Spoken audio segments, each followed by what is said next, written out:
Hello, beautiful people. Today is 6th of July. My name is Sahil, and welcome to Newspaper Analysis. Friends, today we'll take a quote from the Thomas Jefferson, the founding father of USA and the person who drafted the Declaration of Independence. He says, "We do not have government by the majority. We have government by the majority who participates." So, guys, this quote becomes very much important into the purview of the electoral democracy, because just by having the number doesn't makes you a democracy. Rather, having the thrivent participant population makes you the largest democracy, and this happens to be very apt into the context of India. So, friends, this particular quote you can use in any question which comes onto the Election Commission of India, electoral reforms, or reforming the citizen state relation, how they could be reformed just by infusing more of electoral democracy, just by emphasizing more onto the right to vote, value to vote. So, guys, that's it. And as to yesterday was a Sunday, we didn't had any mains question. So now let's go to the newspaper analysis. Now, friends, let's take up the overview of the entire paper first. Now, five guys, first of all, why do we take the newspaper overview? So there are certain reasons for this thing. Number one, I want to give you an assurance that by page we are seeing the news and we are covering the entire newspaper so that you don't have any insecurities of your own. And the second reason is that if some time into the future you want to dispose the newspaper analysis and you want to do the entire newspaper on your own, then you should have an idea that which type of news are to be taken, which type of news are not to be taken, which are news to be only to be seen. So for that particular thing we are doing the newspaper overview. Now guys, the first news here is the China's stake of territory into the Bhutan. So we'll see that how this issue has unfolded. Then guys, moving forward, see here you can see that the students in are in limbo because the UGC has not finalized the final year exam. So guys, this is just an overview we need to take, that such a behavior by such responsible organization is not good, as the future of large number of students is at stake. However, there is nothing more important in it. Then guys, the issue of the household help, we'll see certain legislative issues here. Then moving forward, you can see into the city pages only the COVID rising number of cases and all these kind of things have been mentioned, which is not important for our exam. Similar things are given here also. Then on to the editorial page, the first editorial talks about the prime minister's address into the Leh. So he talked about the Vikaswad or all these kind of things, guys, not important for our exam. Then Enrica Lexi, this is the Italian case which we had seen on 2 days continuously. So all the details we had already seen. However, it goes more into the technical things which is not required for the exam. Then guys, refranchise the forgotten. It is a very good article onto the electoral system. We will be seeing this thing and a lot of things will be learning here. Then guys, this article is about the COVID-19 rising number of cases, vaccine and all that kind of thing. Guys, already Covaxin and all the ICMR issue we had seen, so not required for our exam. Then guys, here we can see the article on journalism. Usually it is not important, but today a very good coverage has been given, so we will be seeing this thing. Then guys, this particular article talks about government's failure and the rising number of outrages. There was the Hindu Muslim protest earlier, then now the government has failed. Actually, it is a vehement criticism, not academically important. Then here we can see that how to counter China, some good and generalistic viewpoint has been given, could directly be used into the exam. Then moving forward, again guys, here you can see that not important relevant news has been given. Now guys, this particular article, it looks good, but it is nothing but a personalistic account as how the China as well as Pakistan were filled with the poison. Exam point of view, utility is not there. Then moving forward, so here we can see that there is a rise into the uptake of food grains, so we'll briefly see this thing. Then compulsory licensing, we'll see this also. Then guys, moving forward, educational plus, not important for our exam. Showcase, not important. Again, showcase, not important. Then on to the world also, there is just the news which are not important for our exam. Then today business page is not there, money wise it have some investing kind of things, not important for our exam. Then on to the last page, one species and the micro city has been mentioned, we'll see this thing. So guys, that's all, and now let's take up the entire newspaper analysis. Now starting up, friends, here we can see that the China has doubled the claims into the eastern Bhutan. Now first of all, let's see what is the backstory here. So, guys, recently Bhutan went to the Global Environment Facility to seek funding for their Sakteng Wildlife Sanctuary. And when they were asking the money, China came in between, and China objected this particular move and said that Sakteng Wildlife Sanctuary region or the eastern Bhutan is a disputed territory, and therefore Bhutan's claim is not justified. Now, guys, Bhutan got very much angry by this particular step and sent a demarche to the China. Demarche means a political or diplomatic reminder or a representation on particular issue, and there they criticized the China's actions. Now, guys, days after this particular development, now China had doubled the claims which they were earlier asking, and thereby the entire eastern sector onto the boundary between China and Bhutan has now came into the dispute. Now, if we talk about the boundary between the China and Bhutan, it has never been demarcated. Moreover, there is also no formal diplomatic relation between the China and Bhutan. But onto the boundary matter, the talks are being held since 1984, and till now 24 rounds of talk has been held between the China and Bhutan. And in all these talks, the northern boundary and the western boundary was in question. Never the matters was raised onto the eastern boundary, because that was always assumed that it is very much settled and there is no issue. But now China is saying that we never discussed it because it always belonged to China. And now, because of this, a new set of tensions have prevailed into the region. Guys, if we talk onto the paper, then earlier also the Bhutan has received the GEF funding for the Sakteng Wildlife Sanctuary, and never it was the matter of concern. Now, guys, if we actually dig up the reason for this entire action, then it could be found into the China's arm twisting policy against India, because China knows very clearly that Bhutan has a strategic significance for India. Moreover, guys, if we see onto the map, then the Sakteng Wildlife Sanctuary is very much near to the vicinity of the Arunachal Pradesh. So, guys, via Saktang, China is also hinting the boundary disputes around the Arunachal Pradesh region. Now, guys, earlier also we had seen that in 2017 China started illegal constructions into the Doklam region, which lies near the Trai Junction and the Chumbi Valley region. And due to its location here, Doklam is very strategic. And guys, due to the Doklam illegal construction, there was a standoff between India and China, which continued for nearly 72 days. Now, guys, again, the China is trying to repeat the history and is forging the new set of tensions. So, though on the face of it, India has not been mentioned, but guys, it is nothing but the kind of an invitation to India over the proxy war into the Bhutan. So, guys, now we need to see as how the particular matter will be developing. By the way, guys, just a fact for prelims: Global Environment Facility was founded in 1992 at the eve of Rio Earth Summit, and it aims to mobilize the money for the projects which can sustain the environment, and it is funding large number of countries in this particular regard. Now, guys, GEF is also the financial mechanism for various important environmental conventions. For example, it gives money for the Convention on Biological Diversity, United Nations Framework Convention on Climate Change, United Nations Convention to Combat Desertification, Stockholm Convention on Persistent Organic Pollutants, and Minamata Convention on to the mercury pollution. You might have heard all about these into your ecology. So, guys, please remember this for the prelims also. And that's all. Now we'll move to next. Friends, this particular article talks about the lack of social security nets for the workers such as house helps and maids. Now, guys, into the aftermath of lockdown, lot of them have lost their jobs because people are not allowing them inside their houses due to the social distancing norms. And as the majority of these house helps are the migrants from various states, so it is becoming very hard for these workers, because the liabilities of rent, living, etc. is still there, but the avenues of employment have been lost. Now, into the article, the accounts of various such workers have been told as how they are facing the misery, but that is not important for us.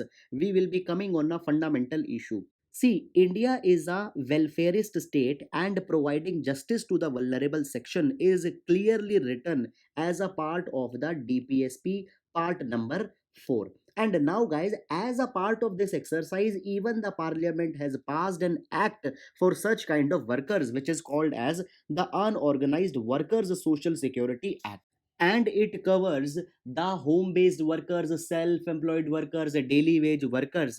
Now, guys, as a mandate under this act, the state governments are actually there who need to notify the rules, and the states also need to bring the social security schemes for all these kind of workers. So, guys, the actual responsibility is onto the state. But if we see the ground reality, then the large number of states has not framed any rules, neither they had brought any schemes, and the same thing is going into the Delhi also. Now, further, there are other complications also. Let's understand them. See, since 2014, is government is pressing for the labor law reforms. Now, if we talk about the labor, then it is mentioned into the concurrent list into schedule number 7 of the Indian Constitution, and because of this, both the state as well as center can make the law with respect to the labor. And now, guys, there are more than 100 laws onto the labor made by the different state as well as center. Now government as a part of their reform wants to merge 44 labor laws into just 4 codes, and these are the labor code on wages, labor code on industrial relation, labor code on occupational safety, health and working condition, and the last is the labor code on safety and social security. And one of the code, that is the labor code on wage, has already been passed by the parliament also. So these three have been introduced but not passed. Now, the Unorganized Workers Social Security Act will also be merged into the Labor Code on Safety and Social Security. And because of this, also, state governments are not passing any schemes or rules with respect to this particular act. And now, such kind of a paralysis and inactivity will not work, because lockdown has induced far much economic miseries onto the vulnerable section, and it is a high time that the constitutional pledge taken under the DPSPs and fundamental right is now to be redeemed. Now, there are various NGOs and the civil societies which are also pressing for the better working conditions of the workers. But, guys, since the efforts have not been taken up, however, Maharashtra government has done very good in this particular regard, as they had passed a separate act for the welfare of the domestic workers. But into other states, such thing has not been done. Moreover, guys, under the act, it was also provided that a national social security board will be made at the center level, and onto the same lines, the state government also be coming with the such kind of social security boards. And here also, such boards have not been established by some of the state governments. So, guys, the concrete actions are now needed to be taken for their welfare, and we cannot ignore them. So, guys, that's all, and now we'll move to next. Now we are into the editorial section, and the first editorial talks about the electoral issues for the migrant workers. Now, guys, into a democracy, the vote is a tool to ask the accountability, welfare, and action by the state or by the political representatives. And thus, any failure to provide opportunities to cast a vote to any person is just like making him politically invisible. Now, friends, in India, there are nearly 14 crore migrant workers according to the Economic Survey of 2017. However, according to other data, they are even more larger than them. However, as they migrate to some other state, they don't have the supporting documents to prove their residence, and therefore their vote is denied into that particular place. Moreover, they have a very limited economic capability. Therefore, it is also very much hard for them to go back to their home state and vote into the case of an election. So, for large, these people stay out of the political umbrella and are not participating into the political process. And this explains as why the political parties are least concerned about the welfare of the migrant workers or the unorganized workers. And, guys, it is clearly the violation of the constitutional guarantees that have been given to the citizens welfare. Moreover, guys, leave apart the welfare, but guys, in order to make an effective bond between the state and the citizen, there needs to be a process by which both can reach to each other, and there the vote is an essential element. And if it is missing, then the bond, the loyalties, and ultimately, I believe that the nationalism will even be subverted. So therefore, it is a responsibility onto the Election Commission of India that avenues of voting should be provided to this particular section. Now, if we talk about the electoral datas of India, then we have nearly 91 crore registered voters, and out of them, nearly 67% or 61 crore participated in 2019 election. Now, such large participation is very much impressive, but guys, still there are nearly 29.6 crore voters who have not voted. Now, according to the survey by the National Election Study, there are nearly 10% people who are not interested into the politics. We can leave them, but still there are 20 crore people who wanted to vote but were not able to vote because the conditions were not favorable. Now if we do the breakdown of these 20 crore people, then guys, there is one section which are the non-resident Indians and other are the normal citizens. Now out there are nearly 3 crore non-resident Indians, and out of these 3 crore only 1 lakh people have registered for the voting. And to make voting easier for this particular people, government even introduced the Representation of People Amendment Bill 2017, which aimed to provide the proxy voting. Proxy voting means that you can send your representative on your behalf who will vote if you are not physically present here. Now guys, the proxy voting for the NRI was floated by this particular bill, though at the end of the day it was not able to be passed into the Rajya Sabha and finally got lapsed. However, even now in 2019 government had said that they will be again bringing this bill. Now guys, first of all, this thing shows very clearly that government is concerned with the NRI people whose population is very much less, but has not been concerned about the unorganized workers or the migrant workers.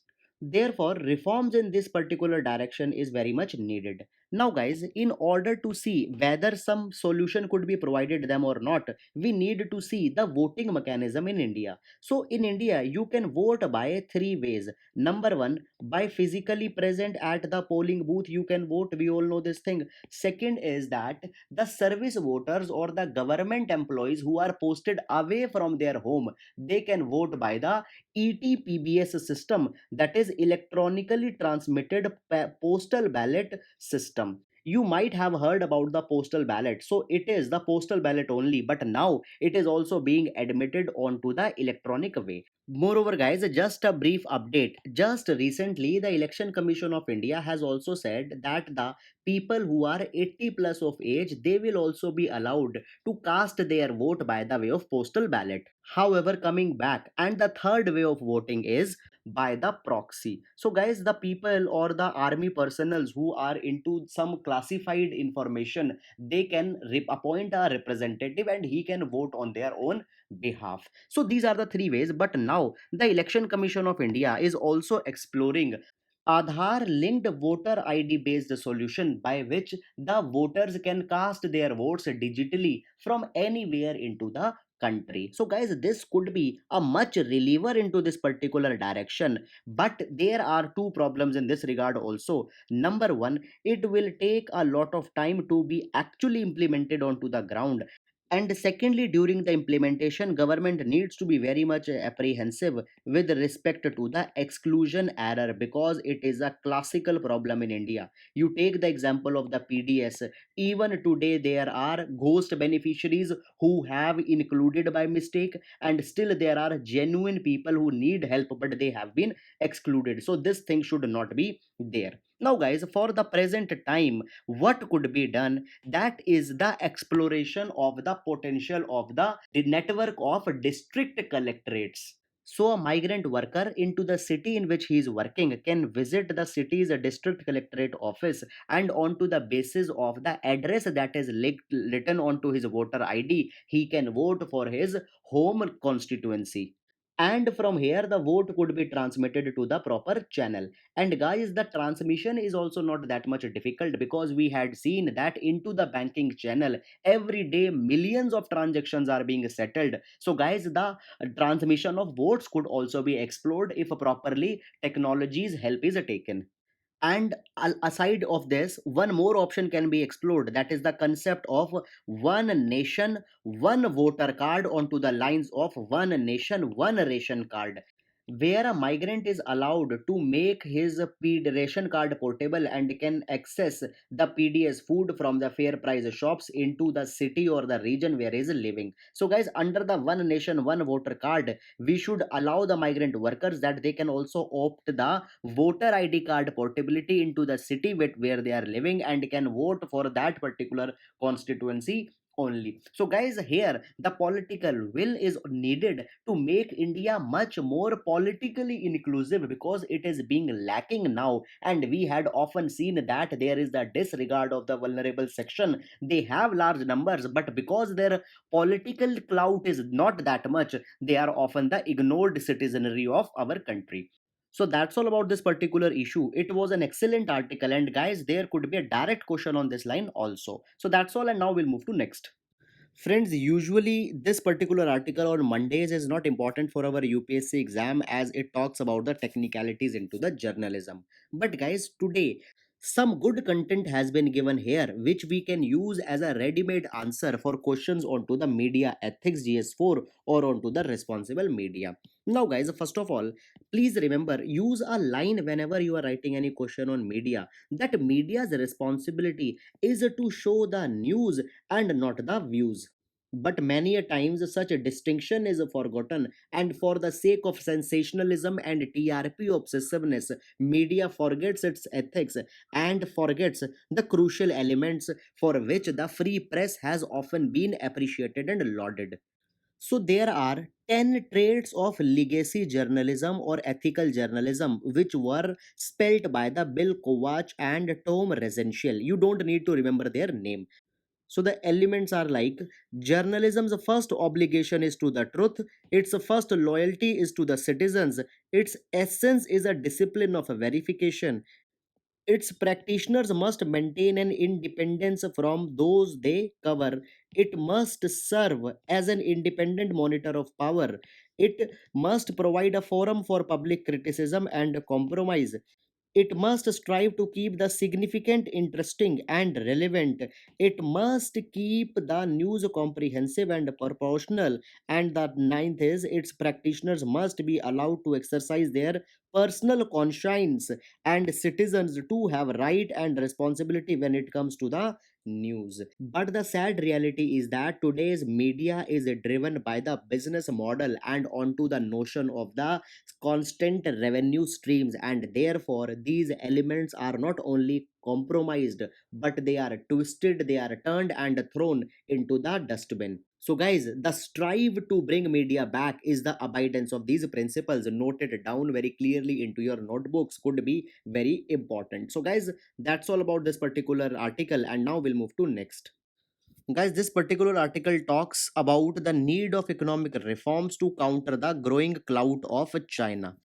As of 2019, China's military spending has tripled than India's military spending. Moreover, guys, China's economic clout is 5 times larger than India, and China happens to be the second largest economy of the world. So you can see that there is a wide gap between India and China, but always this gap was not there.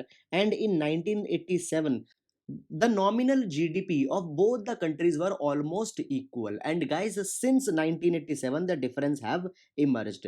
Around this time only, China went for the open door policy, where in India the LPG reforms were taken. But guys, the reform direction of India has not been suitable, due to which the differences could be seen. Now, friends, three elements are always linked, that is the economy, diplomacy, and military. And in all this, economy is a major driver which gives thrust to both diplomacy as well as military. Moreover, guys, even the Mao Zedong said that the power grows out of the barrel of the gun, but how the barrel of the gun needs to be lubricated, that is only by the economy. And guys, even the most critical problems, that is the problem of pandemic and LSE, could be resolved if the economic reforms on the right track are ushered. And guys, if we see the types of economic reforms which we need, they rank on three particular dimensions. That is the reform on the land, labor, and capital. Though government has even started about the reforms for guys onto the land, we find the model land leasing law floated by the Niti Aayog, which says that the unexplored land markets, land holdings should be tapped and the land leasing or renting should be explored. Because guys, right now India has large number of tenancy laws which are in favor of the tenant. And guys, because of these tenancy laws, the landowners are not ready to sublent the land, and which is very much required. Moreover, for the industrial purposes also, the land acquisition and land clearances have been expedited. And then when we talk about the labor, today only we had seen that the government has brought the four labor codes which will amalgamate the 44 labor laws or the legislations which are presently there in India. So these four labor codes deal all the aspects, that is the industrial relation, wages, industrial safety, as well as social security. Moreover, guys, into the labor, various state governments have been overzealous also and had also made the changes to the Factories Act 1948 and had talked about the freeing laborers for the sake of capitalist, but that becomes too exaggerated and ends up into the exploitation of labor. And third, on to the capital markets, government is infusing the enough of liquidity by the RBI mechanisms, LTROs. Then there is Operation Twist, which we had just seen a couple of days back. But guys, the question is that it is good, but you're good enough to be the best? Then there are certain doubts. Still, there are large number of areas where we need to work, such as the predictability of the regulations. Then there is the stability of the tax policies. There needs to be fewer trade obstacles. And friends, by giving only these facilities, the rivals of India, such as Vietnam, Philippines, etc., are able to attract the investment which is leaving China. So, still, much needs to be done onto this particular ground. Moreover, guys, India has also decided to stay out of the RCEP, that is Regional Comprehensive Economic Partnership, due to its own reservation and safeguards against the nascent industries of India. But guys, still, even if we are not going into the RCP, we need to sign other bilateral arrangement. For example, the Vietnam has just signed a deal with the European Union and had got the very big market for the export of the Vietnamese goods. And in this direction, India will be left behind if urgent reforms are not taken. So guys, the urgent reforms which are needed to be taken by India are onto these dimensions. First of all, increasing of exports investment so that more well paying jobs can be made. Then reforms with respect to the technology, know how. And guys, one more thing is that we are talking about the Atmanirbharta, but for going into the Atmanirbharta, we need to still depend on to the import. But when these imports are coming, we need to make sure that they are the cost effective and they are being translated into the higher utility, higher value finished goods, and again they are exported back. So that particular kind of regime also needs to be established if India goes above into the higher value chain. And then guys, also we need to provide the markets of India to the multi-billion dollar investment companies because they want to test the market. So guys, entry of the foreign businesses in India is also very much crucial. So norms with respect to their entry also needs to be very much reformed. So guys, these are the generalistic points onto this particular article, and it is not only true with the China but can be written into any type of question onto the economic reforms. So guys, that's all about this, and now we'll move to next. Guys, here into this particular article, the issue of compulsory licensing has been mentioned for the new drug, that is remdesivir. However, it is not a new drug, rather an existing drug which has now been repurposed as a potential drug for the COVID-19. And in India also, the Drug Controller and General of India has allowed the use of remdesivir into the treatment of COVID-19. Now guys, in this particular capacity, there are large number of people who cannot afford the remdesivir due to its high price, which is set by the Gilead Sciences, or the company that is manufacturing the remdesivir. Now, before going into the compulsory licensing, you might have been heard about the patent. So, guys, according to the WIPO, that is World Intellectual Property Right Organization, patent is an exclusive permission or a right given to a manufacturer that he can only make a particular product for 20 years, usually into the normal circumstances. Now guys, this entire patent regime is there to support the innovation so that people are inclined to give their hard work for research, development, and innovation. But guys, what about the situations in which a patent is given for a particular drug which is life saving? And what if, because of this patent, the drug becomes so expensive that people are simply not able to afford and they are losing their life? So, guys, in that particular direction, there is a provision of a compulsory licensing, and in India the compulsory licensing has been provided under the Indian Patent Act 1970 under various clauses such as the section number 84, section number 91, 92, 92A, and the section 92 is the most important here. Now guys, under the compulsory licensing, we can allow some generic manufacturer that even without the patent he can manufacture the particular drug. Now when the generic drug manufacturer will be making, his prices will be very much lower, just the fraction of the original branded drug. Why? Because he had not invested into the research and innovation. He simply needs to bring the salt together, and the cost of salt is not that much. Now guys, the compulsory licensing has even been allowed by the WTO's TRIPS agreement, and into the extraordinary condition it could be invoked. So now it is being said that into the case of remdesivir, the compulsory licensing provision should be used so that it is made accessible to the people. However, guys, it is resorted only onto the last of the last resort, and earlier also, whenever the government has used, for example, for the Novartis drug, the government has been criticized also. So, guys, that's all about this particular issue, and now we'll move to next.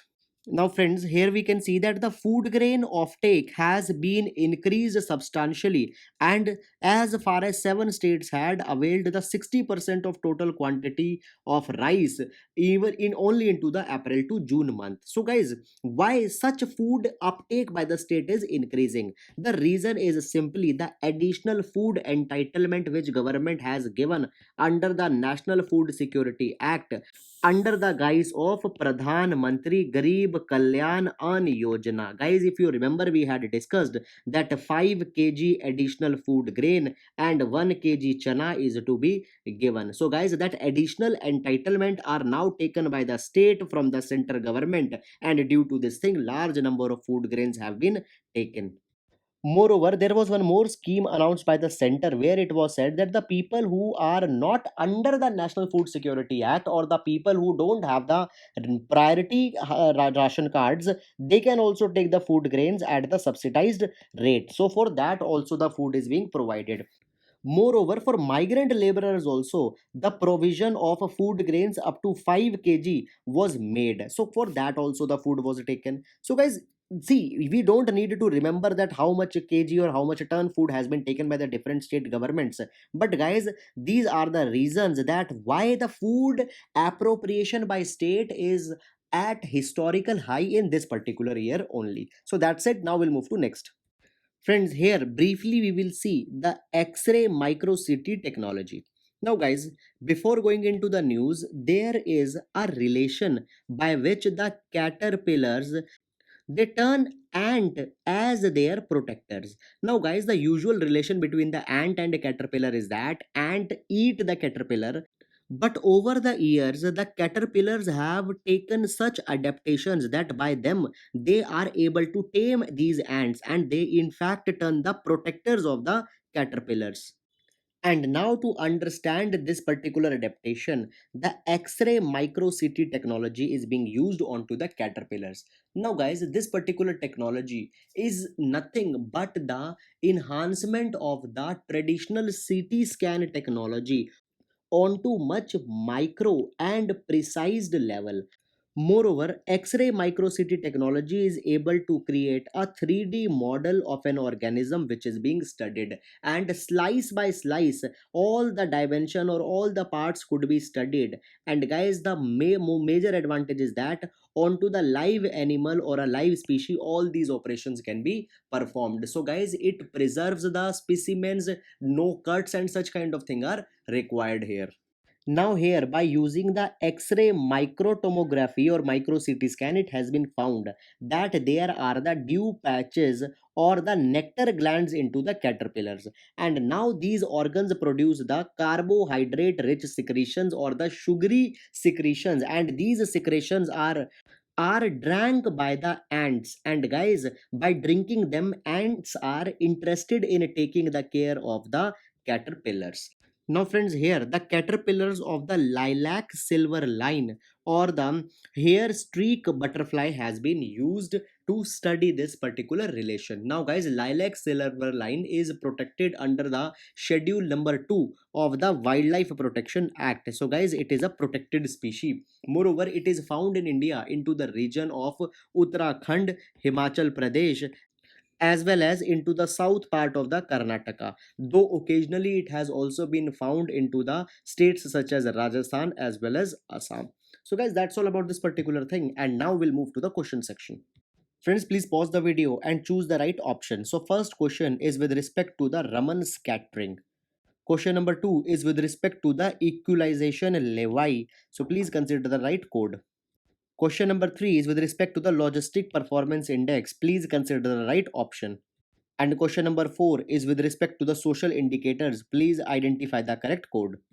Now guys, today's main question is from GS paper number 2, and it says that the election in India can be said free and fair only when it extends the ambit of right to vote, suggests some measures to increase the participation of voters. So guys, this is a 15 marker question. Please write it and submit it for the review. So guys, that's all. I hope you are liking our initiative. Thank you so much.